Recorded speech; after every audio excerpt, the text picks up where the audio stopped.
Hello everyone, this is your educator Mansi Gupta. Welcome to ready for study. आज हम class 6 की हिंदी विषय की आपकी वर्कशीट करने जा रहे हैं. ये आपकी हिंदी वर्कशीट 34 है और इसकी डेट है 16 नवंबर 2021. ठीक है, तो प्यारे बच्चों, यहाँ पर हम क्या पढ़ेंगे? हम आपकी किताब जो है वसंत, उसका पाठ पढ़ रहे हैं. पाठ का नाम है अक्षरों का महत्व.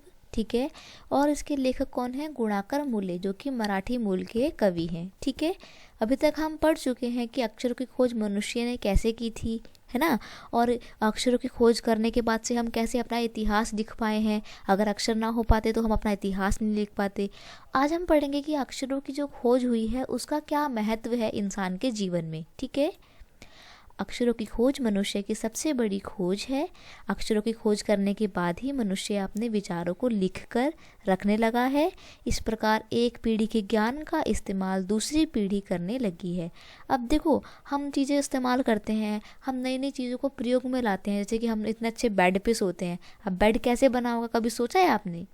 कैसे बना होगा? हमारी जो पिछली पीढ़ी होगी उसने उसकी खोज की होगी, है ना. फिर उसने अपनी आने वाली पीढ़ी को बताया होगा कि भाई बेड ऐसे बनता है. फिर जो नई पीढ़ी आई है उसने उसमें बेड में नए नए ट्रांसफॉर्मेशन करे तो अच्छी तरीके से और अच्छा बेड बन के आ गया. ठीक है, लेकिन मूल खोज किसने की थी? हमारे पूर्वजों ने की थी. और वो हमारे को कैसे बताए? हमारी ये बात लिख कर बताए हैं. ठीक है, इस प्रकार एक पीढ़ी के ज्ञान का इस्तेमाल दूसरी पीढ़ी करने लगी है. अक्षरों की खोज करने के बाद पिछले 6000 सालों में मानव जाति का तेजी से विकास हुआ है. यह महत्व है अक्षरों का और उससे बनी हुई लिपियों का. ठीक है, क्या महत्व है? कि मानव जाति जो है उसका तीव्र गति से विकास हुआ है. आज जिन अक्षरों को हम पढ़ते या लिखते हैं वे कब बनाए गए थे, कहाँ बने थे और किसने बनाए थे, यह जानना भी जरूरी है. ठीक है, तो अब हम इसके प्रश्न उत्तर करते हैं. यहाँ पर आपको एक गतिविधि दी हुई है कि लिखित और मौखिक भाषा के लाभ और हानि के विषय में चर्चा करनी है आपको. ठीक है, कि लिखित भाषा के क्या क्या लाभ हैं. लाभ ये है कि लिखा हुआ कुछ भी जो है वो हम लंबे समय तक रख पाते हैं. ठीक है, और मौखिक भाषा के नुकसान ये है कि हमारे पास ना याद करने की क्षमता एक लिमिटेड होती है.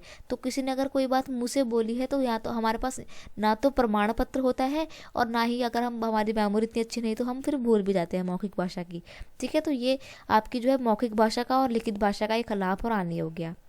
अगला प्रश्न है, मनुष्य की सबसे बड़ी खोज कौन सी है? तो अक्षरों की खोज की है मनुष्य की सबसे बड़ी. ठीक है, मनुष्य अपने विचारों को कब लिख कर रखने लगा? जब उसने अक्षरों की खोज कर ली. तो अक्षरों की खोज करने के बाद मनुष्य अपने विचारों को लिख कर रखने लगा. ठीक है, अगला प्रश्न है, अक्षरों की खोज करने के बाद पिछले 6000 सालों में मानव जाति का डैश विकास हुआ है. तो अक्षरों की खोज करने के बाद क्या हुआ? मानव जाति का बहुत तेजी से विकास हुआ है. ऑप्शन नंबर ग पे टिक करना है. अगला प्रश्न है, अक्षरों का और उनसे बनी हुई लिपियों का क्या महत्व है, क्या इम्पोर्टेंस है? तो अक्षरों का और उनसे बनी हुई लिपियों का विशेष महत्व है क्योंकि इन अक्षरों का प्रयोग करके व्यक्ति अपने विचारों को लिखकर प्रकट कर पाता है और इस प्रकार एक पीढ़ी का ज्ञान दूसरी पीढ़ी तक पहुंच पाता है. ठीक है, तो बच्चे बस ये आपकी वर्कशीट इतनी थी. आई होप आपको ये वीडियो अच्छा लगा होगा. अगर आपको ये वर्कशीट अच्छी लगती है और वीडियो समझ में आता है तो इसे अपने दोस्तों के साथ और क्लास ग्रुप में शेयर कीजिए. वीडियो को लाइक कीजिए और अगर आप चैनल पर नए हो तो सब्सक्राइब करना मत भूलना. ठीक है, मिलते हैं नेक्स्ट वीडियो में नेक्स्ट वर्कशीट के साथ. तब तक के लिए thank you so much. Bye bye.